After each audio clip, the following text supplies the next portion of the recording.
Hey, what's up guys, it's Malvision here, and today we're going to take a look at the Beast Mastery Hunter Mage Tower Challenge in Dragonflight 10.1. So once again, I think this challenge is more difficult than the comments would make you think. I mean, people in previous patches, previous expansions might have had different balancing, but again, I'm doing these in Dragonflight 10.1. This is as current as you can get, and it's pretty tough. Like, I honestly think, I consider myself a fairly decent player. I think for the average player, these will be very, very difficult. And to me, the skills required for these mage towers are no different than the requirements for a mythic rating. So if you're a mythic raider, yeah, this is probably going to be around your skill level. If you're not a mythic raider, you're going to find these really tough. In terms of specialty gear, I use the Heirloom Absorb Trinket. This kind of just helps smooth any mistakes. The Ravaged Seed Pod is a classic in Mage Tower. For the gear, just get as many gem slots as you possibly can. Run Throne of Thunder, Siege of Orgrimmar. I use the Undulating Spore Cloak because it provides a little bit of a passive heal above 70% health, and then an Absorb Trinket below that. And then for my weapon, I just use the Heirloom Siege of Orgrimmar Bow with gem slots, enchanted, and thermal scanner. So nothing fancy, but again, I didn't really focus on damage. This challenge is more about consistency. I want to keep this video short, so I just want to say the most difficult part of this fight is the Fel Burst from Tugar Bloodtotem. This will one-shot your pet if you don't interrupt it, so obviously that just stops all your damage. You do have the luxury of popping deterrence, and then you have a few seconds where you can revive your pet, plus your secondary pet will tank it for you in the meantime. So it's not a complete wipe if you fail to interrupt Fel Burst. You can also, if your pet's dead and you need to revive and you don't have deterrence, you can also just freezing trap him for a few seconds and then you can get your pet back up. But you don't want this to happen too often because you're going to start being overwhelmed by damage. This fight is going to require a bunch of interrupts, and I recommend using Counter Shot, Scatter Shot, Freezing Trap, Wailing Arrow, Scare Beast, and Intimidation. Counter Shot and Scatter Shot should really be your primary interrupts for Fel Burst. You want to dedicate those all to Fel Burst. Freezing Trap is also kind of a backup option, and if you use a Freezing Trap, even if you don't have to, it just lets your other two interrupts come back off cooldown. Then for interrupting the Sonic Scream from the Worm, you're going to want to use Scare Beast and Intimidation. This challenge is really not about DPS, it's about consistently interrupting the correct target for 8 minutes straight. If you can do that and you can stay calm, you're going to kill this. Alright, let's talk about macros real quick because this is really important for a challenge that is so focused on interrupting for 8 minutes straight. You don't even want to have to click or think about where the enemy is, you just want it to cast. So for example, I have here target Fel Surge Totem.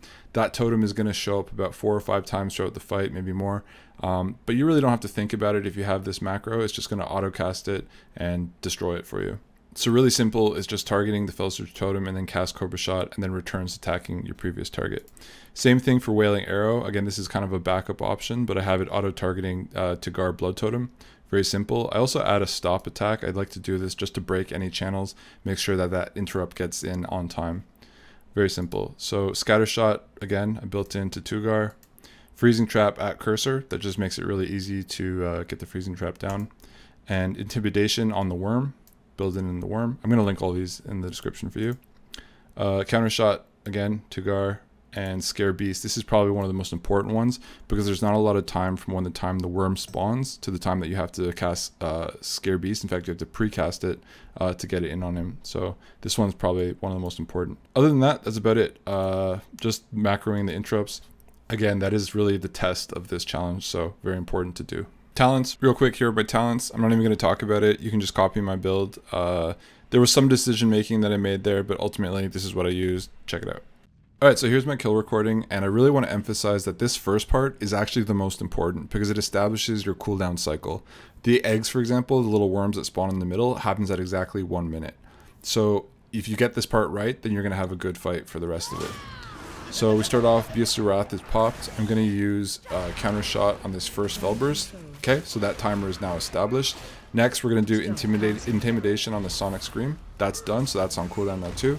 And then now we use the Scatter Shot. So I made really big blaring cooldown warnings on my Tell Me When add-on. I eventually realized that I could just stay preemptively in the middle of the room getting ready for those eggs, drop that sea trinket, and then they could start cooking and DPSing.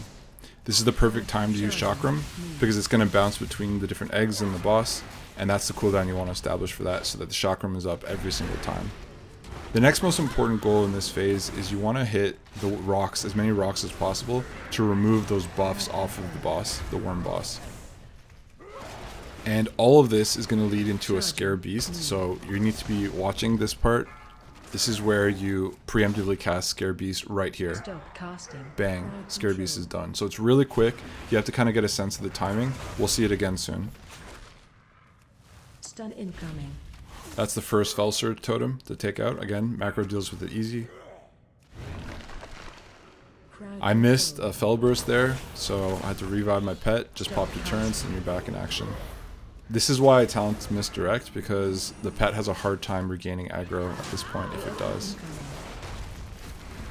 And we're back up. Sea Trinket's back up. Chakram is going to be back up. To the point where, because it's so timing based, you can actually just watch your personal cooldowns to know when stuff is going to reappear, because it's exactly 1 minute.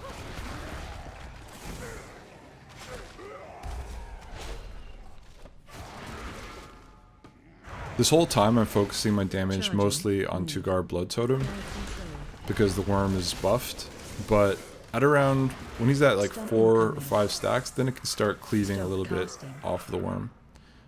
There goes the Scare Beast again. So the worm is at 6 stacks. It's really not super efficient to damage him right yet, like full out, but we can start getting some passive cleave on him, so I do bring him closer. So right there, I accidentally missed an interrupt on the worm, but as you can see, the damage isn't that bad if he's not enraged. You can let a few go through, just try not to make a habit of it. Back in that 1 minute cycle, Trinket goes down, Chakram's up. And at this point, this is the whole fight. So we just do this exact same thing for the whole time. I didn't focus on Tugar or the worm. I actually just tried to burn them down equally.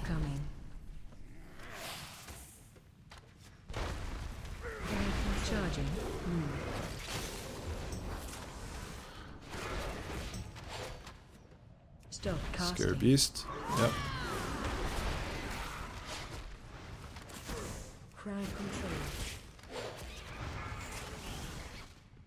I haven't used Wailing Arrow at all. In fact, I'm not even sure if I use Wailing Arrow in this kill, but it's just nice to know that you have a backup cooldown if needed.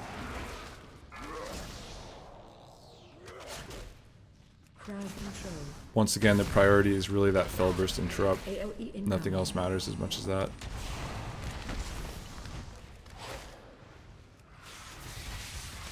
Charging. Move. Stun incoming.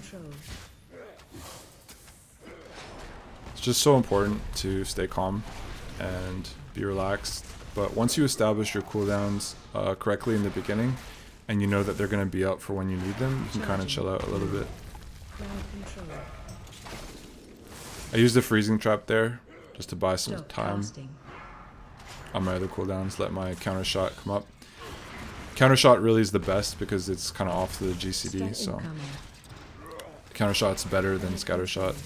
So if I'm in control, I feel better using my crappier interrupts so that my counter shot is used for emergencies. Intimidation, again, that's really just to reduce damage on myself.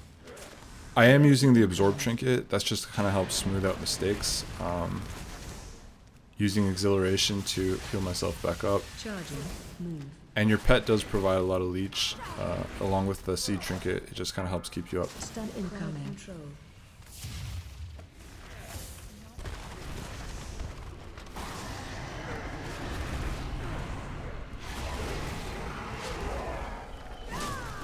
Charging.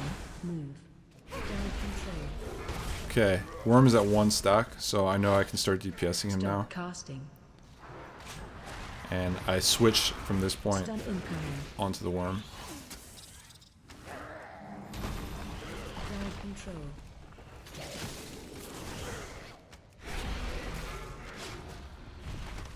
Stop casting.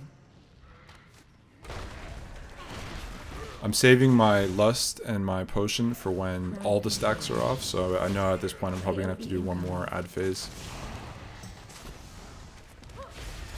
You guys know the deal at this point. Seed down, chakram out. Charging. And that's the last stack on the boss, so now I know I can bloodlust on him. I don't have a good burn phase, you're going to see here soon.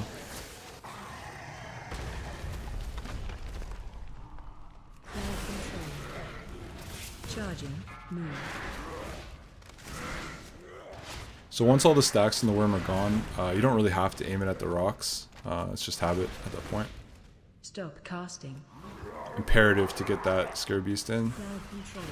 Bloodlust out, potion up. And I missed the Fel Burst. So I have to stop Stun DPS, incoming. deterrence, and get my pet back up. And then re-establish aggro on it too, on Tugar. Crowd control. Stop casting. Okay, so at this point I'm freaking out. It's pretty much a wipe, I'm thinking, almost. AoE incoming. I could have feigned death, but actually I didn't have keybind. So Charging. Move. there's no enrage as far as I know. So I know that I can just deal with another ad phase, stay calm, deal with it, and then get back to the Crowd boss. control.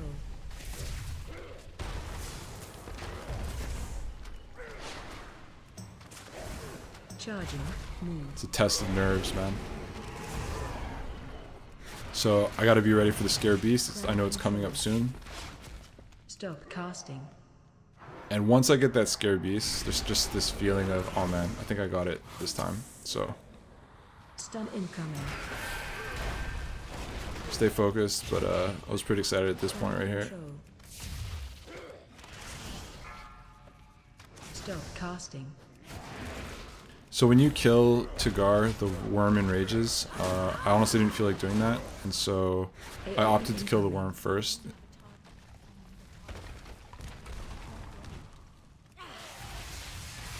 Charging. Move. And this should be the very last worm phase.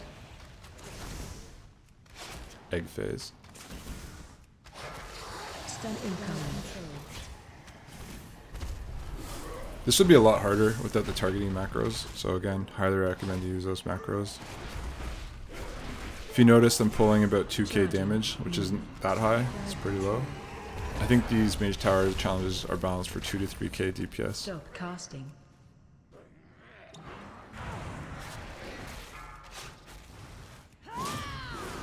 Stun incoming. Crowd control.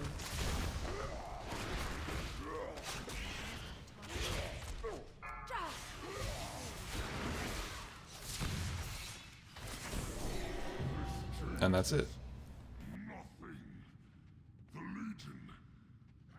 Ultimately, all my healing was from Leech, and Pet, Exhilaration, 23k from the Absorb Trinket. Every little bit helps when you're fighting like this. Majority of my damage was done by my Pet. Infested Ground. If you take a look at the eggs, and you see my top spell on the eggs, Infested Ground. So that's how much damage that Trinket did on those eggs. It really helped a lot. So that's it, guys. Pretty annoying challenge, actually. It was addicting. It's fun, like all of them, but this one was quite tricky, and really requires a lot of discipline. Good luck.